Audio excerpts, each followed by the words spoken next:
ಈ ಪತ್ರಿಕಾಗೋಷ್ಠಿಯನ್ನು ನಮ್ಮ ಪಕ್ಷದ ಹಿರಿಯ ಮುಖಂಡರು, ಮಾಜಿ ಮಂತ್ರಿಗಳು ಹಾಗೂ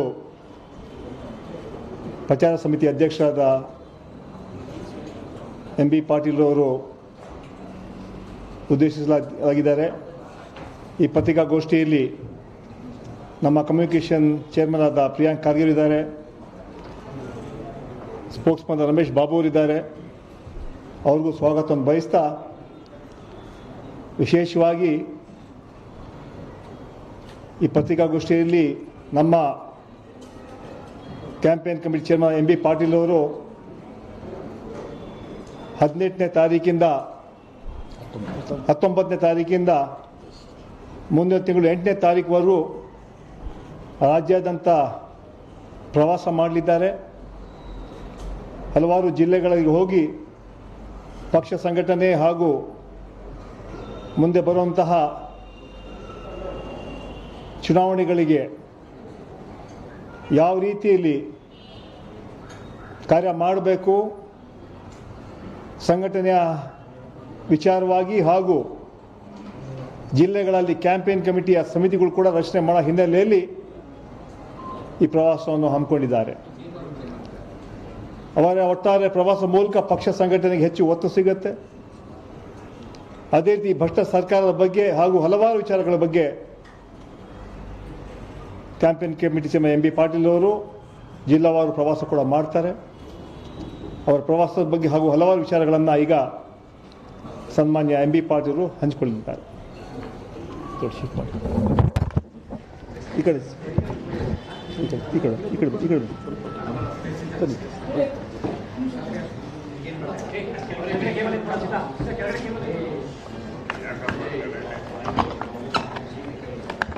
ಸರಿ.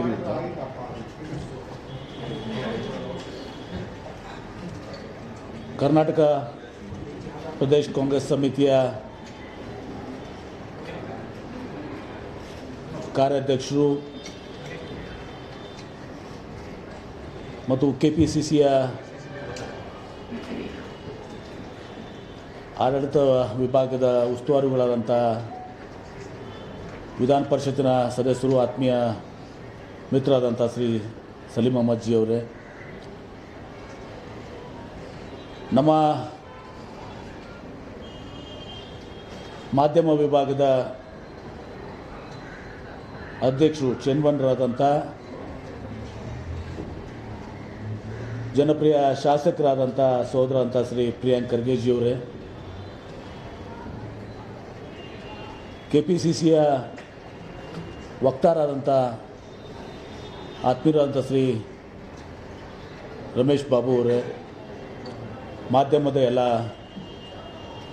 ಸ್ನೇಹಿತರೆ, ಶ್ರೀಮತಿ ಸೋನಿಯಾ ಗಾಂಧಿಯವರು ಹಾಗೂ ನಮ್ಮ ಎಐಸಿಸಿಯ ಪ್ರಧಾನ ಕಾರ್ಯದರ್ಶಿಗಳಂಥ ಕೆ.ಸಿ. ವೇಣುಗೋಪಾಲ್ ಅವರು, ನಮ್ಮ ರಾಜ್ಯದ ಎಐಸಿಸಿಯ ಪ್ರಧಾನ ಕಾರ್ಯದರ್ಶಿಗಳು ಹಾಗೂ ಉಸ್ತುವಾರಿಗಳಂಥ ಶ್ರೀ ರಣದೀಪ್ ಸಿಂಗ್ ಸುರ್ಜೇವಾಲಾ ಅವರು, ಹಾಗೂ ಕೆಪಿಸಿಸಿ ಅಧ್ಯಕ್ಷರಾದಂಥ ಡಿ.ಕೆ. ಶಿವಕುಮಾರ್ ಅವರು, ಶಾಸಕಾಂಗ ಪಕ್ಷದಂಥ ನಾಯಕರಾದಂಥ ಸಿದ್ದರಾಮಯ್ಯನವರು, ಹಿರಿಯರಾದಂಥ ಮಲ್ಲಿಕಾರ್ಜುನ್ ಖರ್ಗೆ ಸಾಹೇಬರು, ಇನ್ನೂ ಅನೇಕರು ಕೂಡಿ ನನ್ನ ಮೇಲೆ ಒಂದು ಜವಾಬ್ದಾರಿಯನ್ನು ಕೊಟ್ಟು ಈ ರಾಜ್ಯದ ಪ್ರಚಾರ ಸಮಿತಿ ಅಧ್ಯಕ್ಷನಾಗಿ ಮಾಡಿದೆ. ಇವತ್ತು ನಾವು ಅಧಿಕೃತವಾಗಿ ಶ್ರೀ ರಣದೀಪ್ ಸಿಂಗ್ ಸುರ್ಜೇವಾಲಾ ಅವರು, ನಮ್ಮ ಎಐಸಿಸಿಯ ಪ್ರಧಾನ ಕಾರ್ಯದರ್ಶಿಗಳು, ಅವರು ಕೆಪಿಸಿಸಿ ಅಧ್ಯಕ್ಷ ಅಂತ ಡಿ.ಕೆ. ಶಿವಕುಮಾರ್ ಅವರು, ಶಾಸಕಾಂಗ ಪಕ್ಷದ ನಾಯಕರಂಥ ಸಿದ್ದರಾಮಯ್ಯನವರು, ಮೇಲ್ಮನೆಯಲ್ಲಿ ವಿರೋಧ ಪಕ್ಷ ನಾಯಕರಂಥ ಹರಿಪ್ರಸಾದ್ ಅವರು, ಕಾರ್ಯಾಧ್ಯಕ್ಷರಂಥ ಸಲೀಂ ಅಹಮದ್ ಅವರು, ಧ್ರುವನಾರಾಯಣ ಅವರು ಎಲ್ಲರೂ ಕೂಡಿ ಇವತ್ತು ನಾವು ನಮ್ಮ ಪ್ರಚಾರ ಸಮಿತಿಯ ಕಾರ್ಯಾಲಯವನ್ನು ಕೂಡ ಇವತ್ತು ಸಾಂಕೇತಿಕವಾಗಿ ಇವತ್ತು ಉದ್ಘಾಟನೆಯನ್ನು ಮಾಡಿದ್ದೀವಿ. ಶ್ರೀ ರಣದೀಪ್ ಸಿಂಗ್ ಸುರ್ಜೇವಾಲಾ ಅವರು ಉದ್ಘಾಟನೆ ನೆರವೇರಿಸಿದ್ದಾರೆ. ಈ ಮಾಧ್ಯಮದ ಗೋಷ್ಠಿ ಪ್ರಮುಖ ವಿಚಾರ ಒಂದನೇದಾಗಿ ಈಗಾಗಲೇ ನಾವು ಎಲ್ಲ ನಾಯಕರ ಜೊತೆ ಚರ್ಚೆ ಮಾಡಿ ನಮ್ಮ ಪ್ರಚಾರ ಸಮಿತಿಯ ಪದಾಧಿಕಾರಿಗಳ ಲಿಸ್ಟು ಬಹುತೇಕ ಅಂತಿಮಗೊಂಡಿದೆ. ಕೆಲವೇ ದಿನಗಳಲ್ಲಿ ಬಹುಶಃ ಇನ್ನೊಂದು ವಾರದಲ್ಲಿ ನಾವು ಅದನ್ನು ಅಪ್ರೂವಲ್ ಪಡ್ಕೊಂಡು ದಿವಸ ರಿಲೀಸ್ ಮಾಡುವಂಥ ಕೆಲಸವನ್ನು ಕೂಡ ಮಾಡ್ತೇವೆ. ಅದರಲ್ಲಿ ಕ್ರಿಯಾಶೀಲವಾಗಿರುವಂಥ ಅನೇಕರಿಗೆ ಉಪಾಧ್ಯಕ್ಷರು, ಹಿರಿಯರಿಗೆ ಉಪಾಧ್ಯಕ್ಷರು, ಪ್ರಧಾನ ಕಾರ್ಯದರ್ಶಿಗಳು ಹಾಗೂ ಸೆಕ್ರೆಟರಿಗಳು, ಸೋಷಿಯಲ್ ಮೀಡಿಯಾ ಟೀಮು, ಮಾಧ್ಯಮ ಟೀಮು ಹಾಗೂ ಕೋಆರ್ಡಿನೇಟರ್ಸನ್ನು ಕೂಡ ದಿವಸ ಮಾಡುವಂಥ ಕೆಲಸವನ್ನು ಮಾಡ್ತಾಯಿದ್ದೀವಿ. ಇವತ್ತು ಈ ಪತ್ರಿಕಾಗೋಷ್ಠಿಗೆ ಪ್ರಮುಖ ವಿಚಾರ ಅಂದರೆ ಪ್ರಚಾರ ಸಮಿತಿ ಅಧ್ಯಕ್ಷನಾಗಿ ನಾನು ಬರುವ ಆಗಸ್ಟ್ 19 ಇನ್ನು 2 ದಿನಗಳ ನಂತರ ಇವತ್ತು ನಾನು ಪ್ರಥಮ ಹಂತದ ಒಂದು ಪ್ರವಾಸ ಕಾರ್ಯಕ್ರಮವನ್ನು ಹಮ್ಮಿಕೊಂಡಿದ್ದೀನಿ. 19ನೇ ತಾರೀಕಿಗೆ ನಾವು ಕಲಬುರಗಿಯಿಂದ ಪ್ರಾರಂಭ ಮಾಡಿ, ನಿಮಗಿದೆಲ್ಲನೂ ಕೂಡ ಒಂದು ಸಾಫ್ಟ್ ಕಾಪಿಯನ್ನು ಹಂಚ್ಕೋತೇನೆ. ಬಹುಶಃ ಹೇಳ್ಕೊತೋದ್ರೆ ಸಮಯ ಜಾಸ್ತಿ ಆಗ್ತದೆ. ತದನಂತರ 20ನೇ ತಾರೀಕಿಗೆ ಹುಬ್ಬಳ್ಳಿಯಲ್ಲಿ ಮತ್ತು ಸಾಯಂಕಾಲ ಧಾರವಾಡಕ್ಕೂ ಕೂಡ, ತದನಂತರ 23ನೇ ತಾರೀಕಿಗೆ ಚಿತ್ರದುರ್ಗ, 24ಕ್ಕೆ ಶಿವಮೊಗ್ಗ, 26ನೇ ತಾರೀಕಿಗೆ ಆಗಸ್ಟ್ಗೆ ಮೈಸೂರು, 27ಕ್ಕೆ ಚಾಮರಾಜನಗರ ಹಾಗೂ 29ಕ್ಕೆ ಅದು 30, 31 2 ದಿನ ಗೌರಿ ಹಬ್ಬ ಮತ್ತು ಗಣೇಶ ಹಬ್ಬ ಇದ್ದಿದ್ದು. ಅದು ಬಿಟ್ಟು ಮುಂದೆ 1ನೇ ಸೆಪ್ಟೆಂಬರ್ 1-9 ನಾವು ಮಂಗಳೂರು ಮತ್ತು 2ನೇ ತಾರೀಕಿಗೆ 2 ಸೆಪ್ಟೆಂಬರ್ಗೆ ಉಡುಪಿ, 3ನೇ ತಾರೀಕಿಗೆ ತುಮಕೂರು ಹಾಗೂ 5ನೇ ತಾರೀಕಿಗೆ ಕೊಪ್ಪಳ, 6ನೇ ತಾರೀಕಿಗೆ ವಿಜಯನಗರ ಹಾಗೂ ಬಳ್ಳಾರಿ ಜಿಲ್ಲೆ, 7ನೇ ತಾರೀಕಿಗೆ ನಾನು ರಾಯಚೂರು ಮತ್ತು 8ನೇ ತಾರೀಕಿಗೆ ಯಾದಗಿರಿ ಮತ್ತು ಬೀದರ್, ಹೀಗೆ ಪ್ರಥಮ ಹಂತದ ಪ್ರವಾಸಗಳನ್ನ ಹಾಕ್ಕೊಂಡಿದ್ವಿ. ಇನ್ನು ಉಳಿದ ಜಿಲ್ಲೆಗಳಿಗೆ ನಮ್ಮ ಭಾರತ್ ಜೋಡೋ ಯಾತ್ರೆನೂ ಕೂಡ ಸುಮಾರು 27ನೇ ತಾರೀಕಿಗೆ ಸೆಪ್ಟೆಂಬರಿಂದ ಏನು ಪ್ರಾರಂಭ ಆಗ್ತದೆ. ಅದರ ಒಂದು ಪೂರ್ವ ತಯಾರಿಯನ್ನು ಗಮನದಲ್ಲಿಟ್ಕೊಂಡು ನಾವು ಚರ್ಚೆ ಮಾಡಿ ಮುಂದಿನ ಉಳಿದಂಥ ಜಿಲ್ಲೆಗಳಿಗೆ ಕೂಡ ನಾವು ಪ್ರವಾಸವನ್ನು ಹಮ್ಮಿಕೊಳ್ತೇವೆ. ಪ್ರಮುಖವಾಗಿ ಇದೀಗ ನಮ್ಮ ಕಾರ್ಯಾಧ್ಯಕ್ಷರಂತ ಸಲೀಂ ಅಹಮದ್ ಅವರು ಹೇಳಿದಾಗೆ ಪ್ರತಿಯೊಂದು ಜಿಲ್ಲೆಗಳಿಗೆ ನಾನು ಭೇಟಿ ಕೊಟ್ಟು ಅಲ್ಲಿ ಎಲ್ಲ ಶಾಸಕರ, ಮಾಜಿ ಶಾಸಕರು, ಮಾಜಿ ಸಚಿವರು, ಸಂಸದರು, ಮಾಜಿ ಸಂಸದರು, ರಾಜ್ಯಸಭಾ ಸದಸ್ಯರು, ವಿಧಾನ ಪರಿಷತ್ತಿನ ಸದಸ್ಯರು, ಮಾಜಿ ವಿಧಾನ ಪರಿಷತ್ ಸದಸ್ಯರು ಹಾಗೂ ನಮ್ಮ ಪಕ್ಷದ ಅಭ್ಯರ್ಥಿಗಳು, ಜಿಲ್ಲಾ ಕಾಂಗ್ರೆಸ್ ಕಮಿಟಿಯ ಪದಾಧಿಕಾರಿಗಳು, ಕಾಂಗ್ರೆಸ್ ಕಮಿಟಿಯ ಪದಾಧಿಕಾರಿಗಳು ಹಾಗೂ ಎಲ್ಲ ನಮ್ಮ ಫ್ರಂಟಲ್ ಆರ್ಗನೈಸೇಷನ್ಸ್ ಏನಿದ್ದಾವೆ ಆ ಎಲ್ಲ ಇದರ ಅಧ್ಯಕ್ಷರು, ಪದಾಧಿಕಾರಿಗಳು ಹಾಗೂ ಕಾರ್ಯಕರ್ತರನ್ನ ಉದ್ದೇಶಿಸಿ ಚರ್ಚೆಯನ್ನು ಅಲ್ಲಿ ಮಾಡಿ, ಸಭೆ ಮಾಡಿ, ಚರ್ಚೆ ಮಾಡಿ ಅವರೆಲ್ಲರ ಅಭಿಪ್ರಾಯಗಳನ್ನ ಕೂಡ ತಿಳಿದುಕೊಂಡು ಮತ್ತು ನಮ್ಮ ಇಲ್ಲಿ ರಾಜ್ಯದಲ್ಲಿ ನಾವೇನೋ ಚರ್ಚೆಗಳು ಮಾಡಿದ್ದೀವಿ. ಇವತ್ತು ಸಹ ಒಂದು ಮೀಟಿಂಗ್ ಇತ್ತು. ಯಾವ ರೀತಿ ನಾವು ನಮ್ಮ ಕಾಂಗ್ರೆಸ್ ಪಕ್ಷದ ಸಾಧನೆಗಳು ಇವತ್ತು ಸ್ವತಂತ್ರ ದೊರಕಿಸಿಕೊಡೋ ಜೊತೆಗೆ ಏನು ಪ್ರಥಮ ಪ್ರಧಾನಮಂತ್ರಿ ಜವಾಹರ್ಲಾಲ್ ನೆಹರು ಅವರನ್ನ ಒಳಗೊಂಡು ಮನಮೋಹನ್ ಸಿಂಗ್ ಅವರಿಗೆ ಕಾಂಗ್ರೆಸ್ ಪಕ್ಷ ಏನು ಈ ದೇಶಕ್ಕೆ ಕೊಡುಗೆಯನ್ನು ಕೊಟ್ಟಿದೆ, ರಾಷ್ಟ್ರ ನಿರ್ಮಾಣದಲ್ಲಿ ಏನೆಲ್ಲ ಕೆಲಸಗಳನ್ನು ಮಾಡಿದೆ ಅನ್ನೋದನ್ನು ಪರಿಣಾಮಕಾರಿಯಾಗಿ ತಿಳಿಸುವ ಜೊತೆಗೆ ರಾಜ್ಯದಲ್ಲಿ ಕೂಡ ಕಾಂಗ್ರೆಸ್ ಸರ್ಕಾರಗಳು ಇವತ್ತು ಏನು ಕೆಲಸಗಳು ಮಾಡಿದೆ, ಸಿದ್ದರಾಮಯ್ಯನವರವರೆಗೆ 2013-18ರವರೆಗೆ ನಮ್ಮೆಲ್ಲ ಕೆಂಗಲ್ ಹನುಮಂತರಾಯರು ಒಳಗೊಂಡು ಕೆ ಸಿ ರೆಡ್ಡಿ ಅವರು ಒಳಗೊಂಡು ಇವತ್ತು ವೀರೇಂದ್ರ ಪಾಟೀಲರು, ದೇವರಾಜ ಅರಸು ಅವರು, ಸಿದ್ದರಾಮಯ್ಯವರೆಗೆ ಎಲ್ಲ ನಮ್ಮ ನಿಜಲಿಂಗಪ್ಪ ಅವರು ಒಳಗೊಂಡು ಎಲ್ಲ ಕಾಂಗ್ರೆಸ್ಸಿನ ಮುಖ್ಯಮಂತ್ರಿಗಳು ಏನೇನು ಕೆಲಸ ಮಾಡಿದೆ, ರಾಜ್ಯಕ್ಕೆ ಏನು ಕೊಡುಗೆಯನ್ನು ಕೊಟ್ಟಿದ್ದೇವೆ ಅದನ್ನು ಕೂಡ ಜನರಿಗೆ ನಾವು ಸಕಾರಾತ್ಮಕವಾಗಿ ತಿಳಿಸುವ ಜೊತೆಗೆ ಈ ಬಿಜೆಪಿಯ ವೈಫಲ್ಯಗಳು ರಾಷ್ಟ್ರದಲ್ಲಿ ಏನು 2014ರಲ್ಲಿ ನರೇಂದ್ರ ಮೋದಿಯವರ ಸರ್ಕಾರದಲ್ಲಿ ಅಸ್ತಿತ್ವಕ್ಕೆ ಬಂತು, ಅದಕ್ಕಿಂತ ಮುಂಚಿತವಾಗಿ ಅವರು ಏನೆಲ್ಲ ಆಶ್ವಾಸನೆಗಳನ್ನು ಕೊಟ್ಟಿದ್ರು. ಉದಾಹರಣೆಗಾಗಿ 2 ಕೋಟಿ ಉದ್ಯೋಗವನ್ನು ಕೊಡ್ತೀನಿ ಅಂತ ಮಾತನ್ನು ಹೇಳಿದರು. 8 ವರ್ಷದಲ್ಲಿ ಸುಮಾರು 16 ಕೋಟಿ ಉದ್ಯೋಗ ಆಗಬೇಕಾಗಿತ್ತು, ಸೃಷ್ಟಿ ಆಗಬೇಕಾಗಿತ್ತು. ಆದರೆ ಇವತ್ತು ಕೋಟ್ಯಾಂತರ ಉದ್ಯೋಗಗಳನ್ನ ನಾವು ಕಳ್ಕೊಂಡಿದ್ದೀವಿ. ನೋಟ್ ಅಮಾನ್ಯ ಮಾಡುವ ಜೊತೆಗೆ ಕೊರೋನಾದಲ್ಲಿ ಸರಿಯಾಗಿ ನಿಭಾಯಿಸದೆ, ಆರ್ಥಿಕ ಪರಿಸ್ಥಿತಿಯನ್ನು ಈ ದೇಶದಲ್ಲಿ ನಿಭಾಯಿಸದೆ ಕೋಟ್ಯಾಂತರ ಉದ್ಯೋಗಗಳನ್ನು ಕಳ್ಕೊಂಡಿದ್ದೀವಿ. ಕಪ್ಪು ಹಣವನ್ನು ತಂದು ಇವತ್ತು ದಿವಸ ವಿದೇಶದಲ್ಲಿ ಕಪ್ಪು ಹಣದಲ್ಲಿ ಎಲ್ಲರ ಅಕೌಂಟಿಗೆ ನಾವು 15 ಲಕ್ಷ ರೂಪಾಯಿಗಳನ್ನು ಹಾಕ್ತೀವಿ ಅಂತ ಹೇಳಿದರು. ರೈತರ ಆದಾಯವನ್ನು ದ್ವಿಗುಣ ಮಾಡ್ತೀವಿ ಅಂತ ಹೇಳಿದರು. ಈಗ ಅನೇಕ ವಿಚಾರಗಳನ್ನ ನಾವು ತಿಳಿಸಿ ಹೇಳಿದ್ದಾರೆ.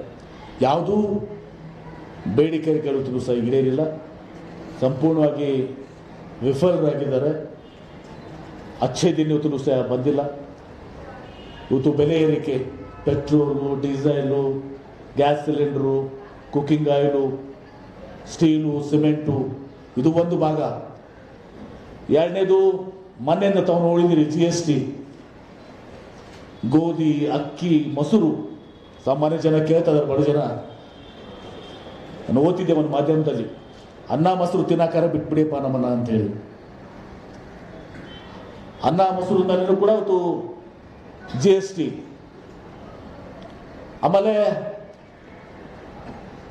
ಇವತ್ತು ನಿಧನ ಹೊಂದಿದ ಮೇಲೆ ಏನೋ ಕ್ರಿಮೇಟರಿಯಮ್ಸ್ ಇದ್ದಾವೆ, ಸುತ್ತಗಾರ ಇವತ್ತು ಸೇರಿದ್ದಾವೆ, ಅಲ್ಲಿನೂ ಕೂಡ ಅದಕ್ಕೂ ಕೂಡ 18% ಇವತ್ತೊಂದು GST ಹಾಕಿದ್ದಾರೆ. ಒಂದು ಕಡೆ ಬದುಕಲಿಕ್ಕೂ ಬಿಡ್ತಾ ಇಲ್ಲ, ಇನ್ನೊಂದು ಕಡೆ ನಿಧನ ಹೊಂದಿದ ಮೇಲೆ ಕೂಡ ಬಿಡ್ತಾರೆ. ಹೀಗೆ ಅನೇಕ ವಿಚಾರಗಳಿರ್ತವೆ. ಇದು ರಾಷ್ಟ್ರ ಮಟ್ಟದ ವೈಫಲ್ಯಗಳ ಜೊತೆಗೆ ರಾಜ್ಯ ಮಟ್ಟದಲ್ಲಂತೂ ತಮ್ಗೆ ಗೊತ್ತಿದೆ, ಕಳೆದ 3 ವರ್ಷ ಇವತ್ತು ಇಲ್ಲಿ ಬಿಜೆಪಿ ಸರ್ಕಾರ ಆಪರೇಷನ್ ಕಮಲದ ಒಂದು ಕೆಟ್ಟ ಪದ್ಧತಿಯಿಂದ ಅಧಿಕಾರಕ್ಕೆ ಬಂದು ಇವತ್ತು ನಾವು ನೋಡಿದ್ದೀವಿ, ಅವರು ಅನೇಕ ಭರವಸೆಗಳನ್ನು ಕೊಟ್ಟಿದ್ದಾರೆ. ಅದನ್ನೆಲ್ಲವೂ ಕೂಡ ನಮ್ಮ ಪಕ್ಷ ಈಗ ಕ್ಯಾಂಪೇನ್ ಆಗಿ ತಗೋತಾ ಇದ್ದಾರೆ. ನಮ್ಮ ಪ್ರಿಯಾಂಕ್ ಖರ್ಗೆ ಅವರು ನಮ್ಮ ಇದನ್ನು ಕ್ಯಾಂಪೇನಲ್ಲಿ ದೊಡ್ಡ ಮಟ್ಟದಲ್ಲಿ ಶೀಘ್ರದಲ್ಲಿ ತಗೋತಾರೆ. ಅವ್ರು ಏನೇನು ಭರವಸೆಗಳನ್ನು ಕೊಟ್ಟಿದ್ರು, ಏನೇನು ಈಡೇರಿಸಿದ್ದಾರೆ ಅಂತ ಅನ್ನೋದು. ಅದ್ರ ಜೊತೆಗೆ ಇವತ್ತು ಭ್ರಷ್ಟಾಚಾರ, ಸುಮಾರು 40% ಭ್ರಷ್ಟಾಚಾರ. ಇದು ನಾವು ಹೇಳುವಂಥದ್ದಲ್ಲ, ಕಾಂಟ್ರಾಕ್ಟರ್ ಅಸೋಸಿಯೇಷನ್ದವರು ಪ್ರಧಾನಮಂತ್ರಿಗಳಿಗೆ ಪತ್ರ ಬರೆದು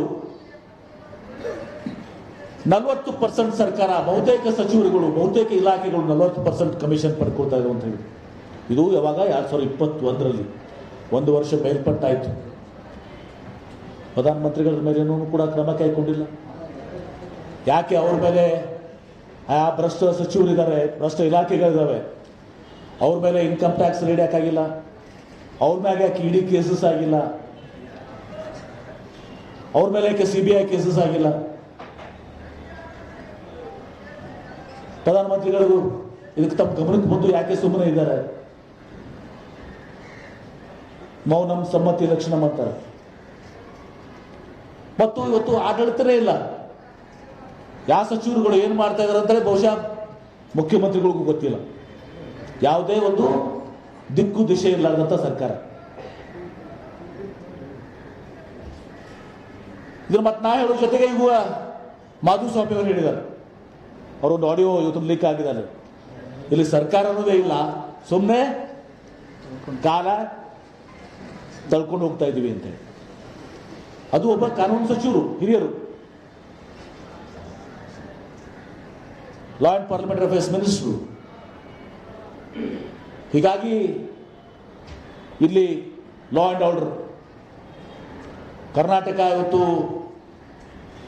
ಈ ದೇಶದಲ್ಲೇ ನಂಬರ್ 1 ಸ್ಥಾನವನ್ನು ಪಡ್ಕೊಡುವಂಥದ್ದು. ಕರ್ನಾಟಕ ಮಾಡೆಲ್ ಇವತ್ತು ನಮ್ಮ ಸರ್ಕಾರದಾಗ ಇಡೀ ವಿಶ್ವದ ಜನ ಇವತ್ತು ಬೆಂಗಳೂರು ಕಡೆ ನೋಡ್ತಾ ಇದೆ. ಈಗೂ ಕೂಡ IT ಕ್ಯಾಪಿಟಲ್ ಆಗಿ, ಸಿಲಿಕಾನ್ ವ್ಯಾಲಿ ಆಗಿ ಎಂತೆಂಥ ಮುಖ್ಯಮಂತ್ರಿಗಳನ್ನು ಕೊಟ್ಟಿದೆ. ಕೆಂಗಲ್ ಹನುಮಂತರಾಯರು, ವೀರೇಂದ್ರ ಪಾಟೀಲರು, ನಿಜಲಿಂಗಪ್ಪನವರು, ಸಿದ್ದರಾಮಯ್ಯನವರು. ಆದರೆ ಇವತ್ತು ನಾವು UP ಮಾಡೆಲ್ ಯಾವ ರಾಜ್ಯ ಇವತ್ತು ಸಹ ಅತ್ಯಂತ ಪ್ರಗತಿಯನ್ನು ಹೊಂದಿಲ್ಲ, ಅತ್ಯಂತ ಕೆಳಮಟ್ಟದಲ್ಲಿ ಇವತ್ತು ಇದೆ. ಅದನ್ನು ಪರಿವರ್ತಿಸಲಿಕ್ಕೆ ಹೋಗ್ತಾ ಇದ್ರು UP ಮಾಡೆಲ್ ಅಂತೆ.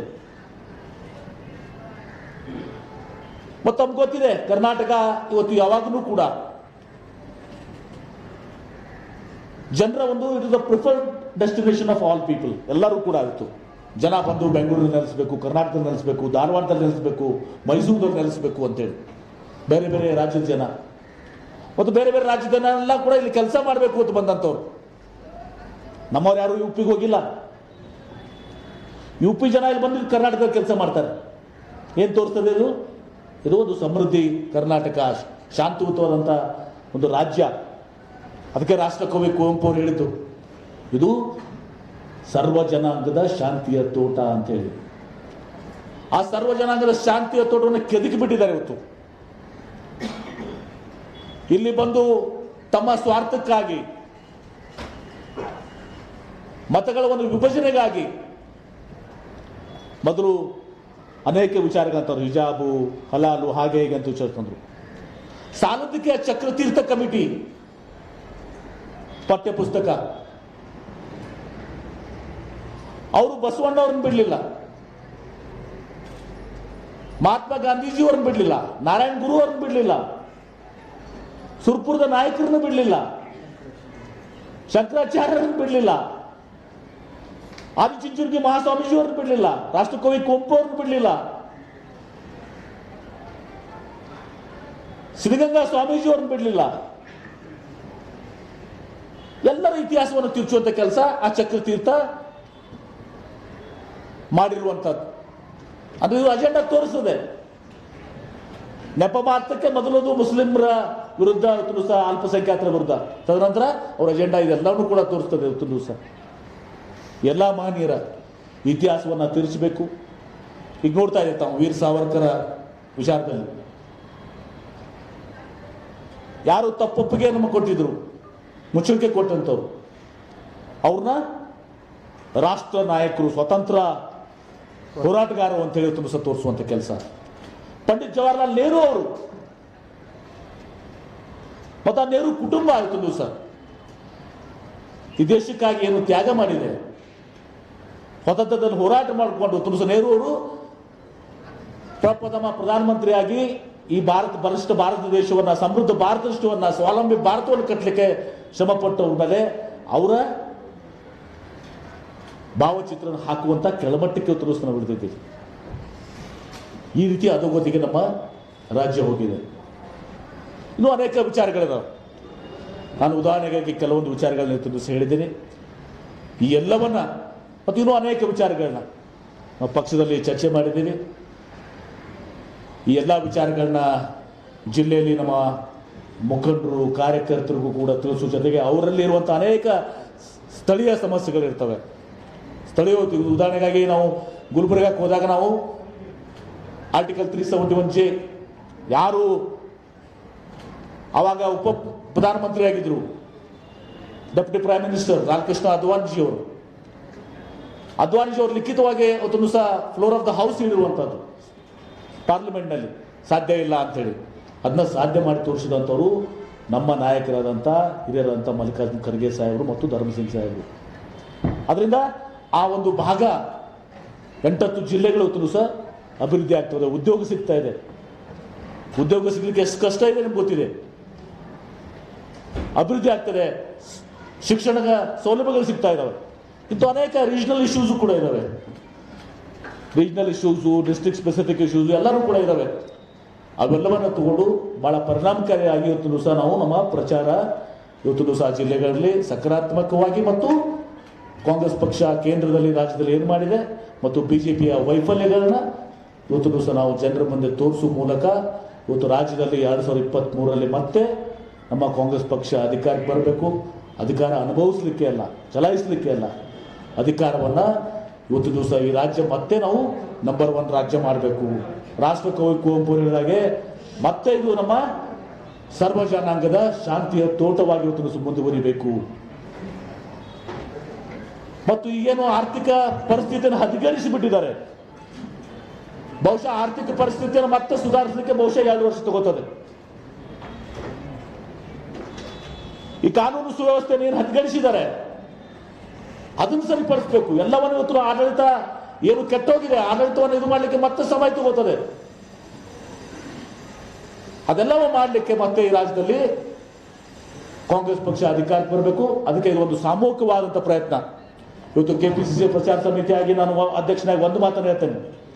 ಇವತ್ತು ನಾನು ಪ್ರಚಾರ ಸಮಿತಿಯಾಗಿ ಏನು ಕೆಲಸ ಮಾಡ್ತೀವಿ, ನಾನಾಗಲಿ ನಮ್ಮ ಸೋಷಿಯಲ್ ಮೀಡಿಯಾ ವಿಭಾಗ ಆದಂಥ ಪ್ರಿಯಾಂಕ್ ಖರ್ಗೆ ಅವರು, ನಾವೆಲ್ಲರೂ ಕೂಡ ಪಕ್ಷಕ್ಕೆ ಸಹಕಾರಿಯಾಗುವ ದೃಷ್ಟಿಯಲ್ಲಿ, ಅಂದರೆ ಕೆಪಿಸಿಸಿ ಅಧ್ಯಕ್ಷರು, ಶಾಸಕಾಂಗ ಪಕ್ಷದ ನಾಯಕರಿದ್ದಾರೆ, ಅವ್ರಿಗೆ ಸಹಕಾರಿ ಆಗುವ ದೃಷ್ಟಿಯಲ್ಲಿ ಕಲೆಕ್ಟಿವ್ ಆಗಿ ಇವತ್ತು ದಿವಸ ಕಾಂಪ್ಲಿಮೆಂಟಿಂಗ್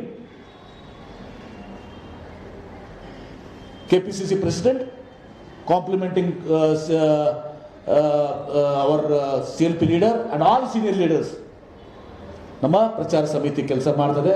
ಸಾಮೂಹಿಕವಾಗಿ ಅವ್ರಿಗೆ ನಮ್ಮ ಶಕ್ತಿಯನ್ನು ತುಂಬುವಂಥದ್ದು, ನಾವು ಅವ್ರ ಸಹಕಾರಿ ಆಗುವ ರೀತಿಯಲ್ಲಿ ಇವತ್ತು ದಿವಸ ಪ್ರಚಾರ ಸಮಿತಿ ಕೆಲಸ ನಾವು ಮಾಡ್ತೀವಿ.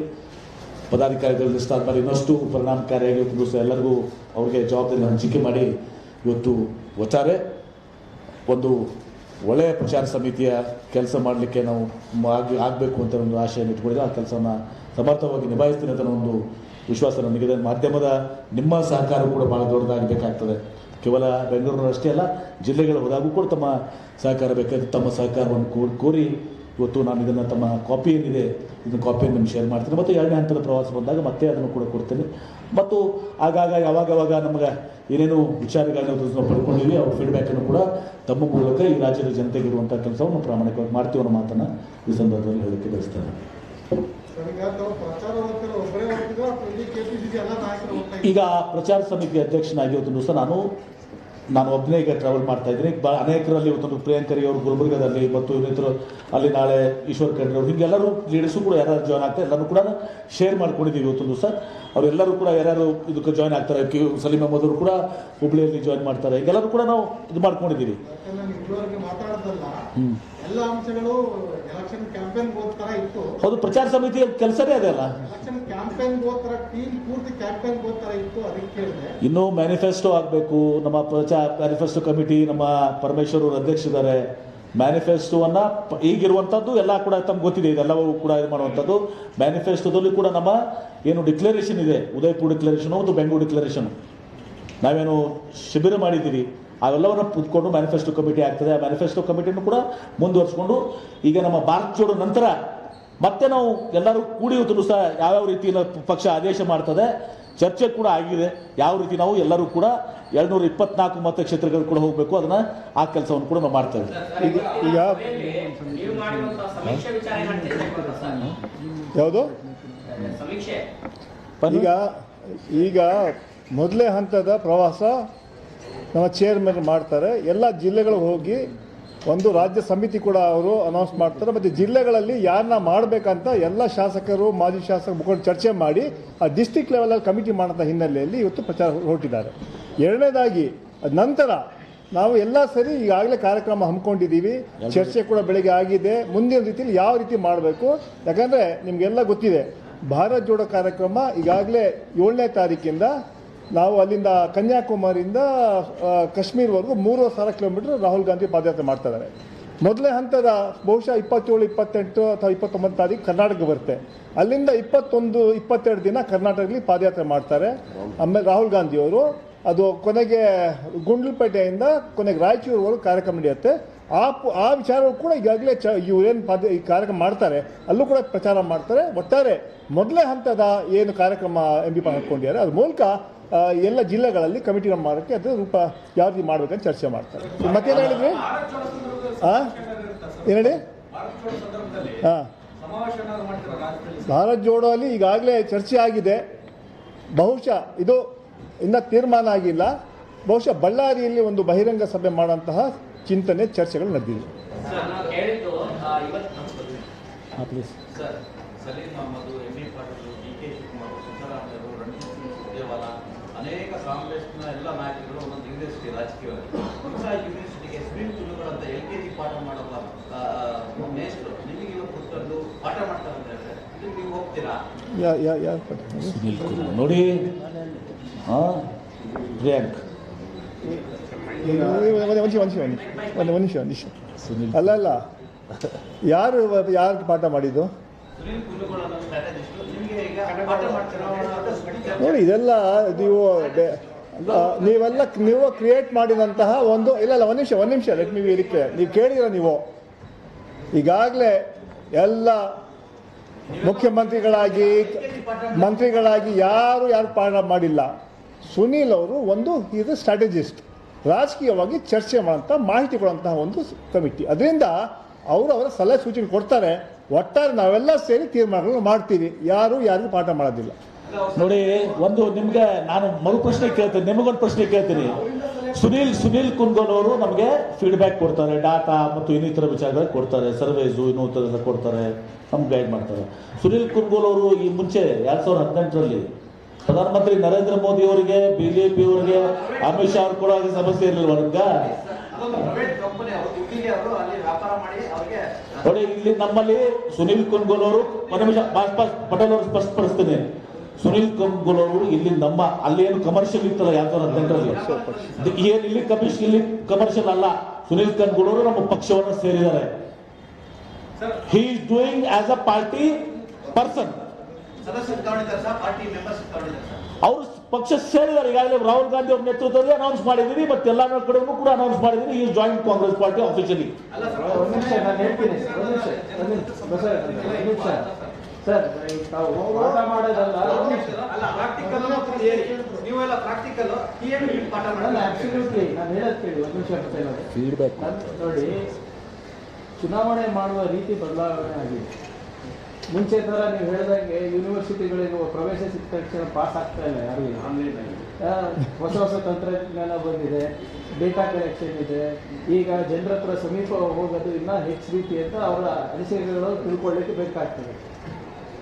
Internet mobile penetration in rural India is 88%, higher than urban India, which stands at 86%. ಮತ್ತೆ ಈ ತಂತ್ರಜ್ಞಾನವನ್ನು ಯಾವ ರೀತಿ ಬಳಸ್ಕೋಬೇಕಂತ ನಾನು ನಮ್ಮ ಹತ್ರ ಇಂಟರ್ನಲ್ ಟೀಮ್ ಇಲ್ಲ. ಈ ಮುಂಚೆ ಮುಂಚೆ ಕಮ್ಯುನಿಕೇಷನ್ ಟೀಮ್ ಅಂದರೆ ಬರೀ ಮೀಡಿಯಾ ಇರ್ತಾ ಇತ್ತು, ಅದಾದಮೇಲೆ ಪ್ರಿಂಟ್ ಮೀಡಿಯಾ ಇರ್ತಾ ಇತ್ತು, ಅದಾದಮೇಲೆ ಎಲೆಕ್ಟ್ರಾನಿಕ್ ಬಂತು, ಈಗ ಸಾಮಾಜಿಕ ಜಾಲತಾಣ ಬಂತು. ಮುಂದೆ ಏನೇನು ಬರ್ತದೆ ಗೊತ್ತಿಲ್ಲ.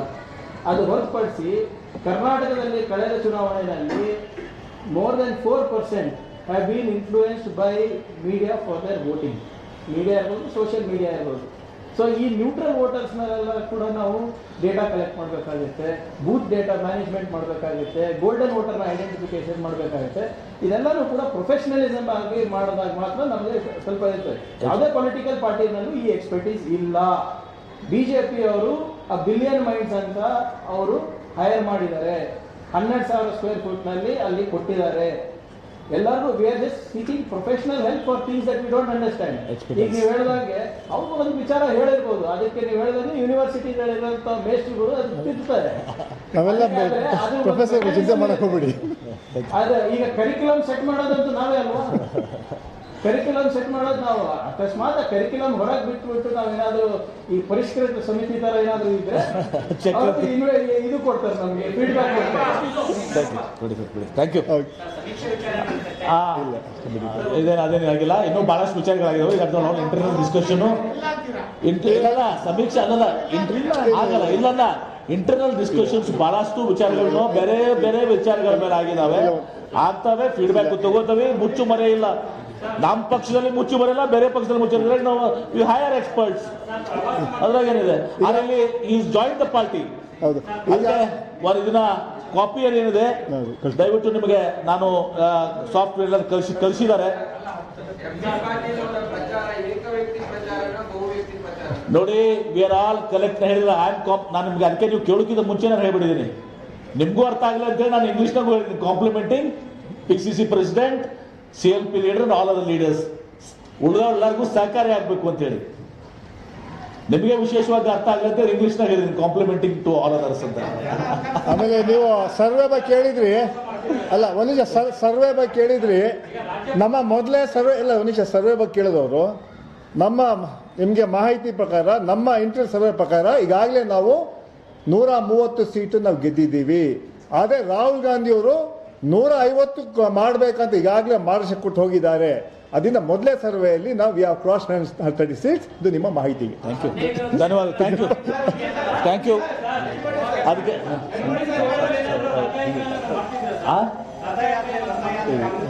ಈಗ ಯಾವುದು ಇದು ರಥಯಾತ್ರೆ ಅದು ಡಿಸ್ಕಷನ್ ಆಗಿಲ್ಲ.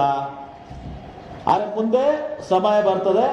ಎಲ್ಲ 224 ಮತಕ್ಷೇತ್ರಗಳಿಗೆ ನಮ್ಮ ನಾಯಕರುಗಳು ಎಲ್ಲರೂ, DK ಶಿವಕುಮಾರ್ ಅವರು, ಸುರ್ಜೇವಾಲಾ ಅವರು, ಸಿದ್ದರಾಮಯ್ಯನವರು, ಹರಿಪ್ರಸಾದ್ ಅವರು, ಮಲ್ಲಿಕಾರ್ಜುನ್ ಖರ್ಗೆ ಸಾಹೇಬರು, ಪರಮೇಶ್ವರ್ ಅವರು, MB ಪಾಟೀಲ್ರು, ರಾಮಲಿಂಗ ರೆಡ್ಡಿ ಅವರು, ಸಲೀಂ ಅಹಮದ್ ಅವರು, ಧ್ರುವ ನಾರಾಯಣ, ಮತ್ತೆ ಯಾರ್ಯಾರು ಹೆಸರು ಹೇಳ್ಬೇಕಾದ್ರೆ ಎಲ್ಲರೂ ಕೂಡಿ ಒಟ್ಟಿಗೆ, ಎಲ್ಲರೂ ಕೂಡಿ, ಇವತ್ತು ಮತ್ತೆ ಬಿಟ್ಟರೆ ಇವ್ರ ಹೆಸರು ಬಿಟ್ಟಿದ್ದೀರಿ ಅನ್ಬೇಡಿ, ಎಲ್ಲರೂ ಕೂಡಿ ನಾವು ದಿವಸ ಸಾಮೂಹಿಕವಾಗಿ ಈಚ್ ಅಸೆಂಬ್ಲಿ ಸೆಗ್ಮೆಂಟ್ ನಾವು ಪ್ರವಾಸ ಮಾಡ್ತೇವೆ after Bharat Jodo. Thank you. ಮಹಿಳೆಯರ ಬಗ್ಗೆ, ಅದರಲ್ಲೂ ಮಹಿಳಾ ಸರ್ಕಾರಿ ನೌಕರರ ಬಗ್ಗೆ ಪ್ರಿಯಾಂಕ್ ಖರ್ಗೆ ಅವರು ಕೊಟ್ಟಿರುವ ಹೇಳಿಕೆಯನ್ನು ಒಪ್ತೀರಾ? ಆಮೇಲೆ ಮಾತಾಡ್ಕೊಳ್ಳಿ. ಪ್ರಿಯಾಂಕ್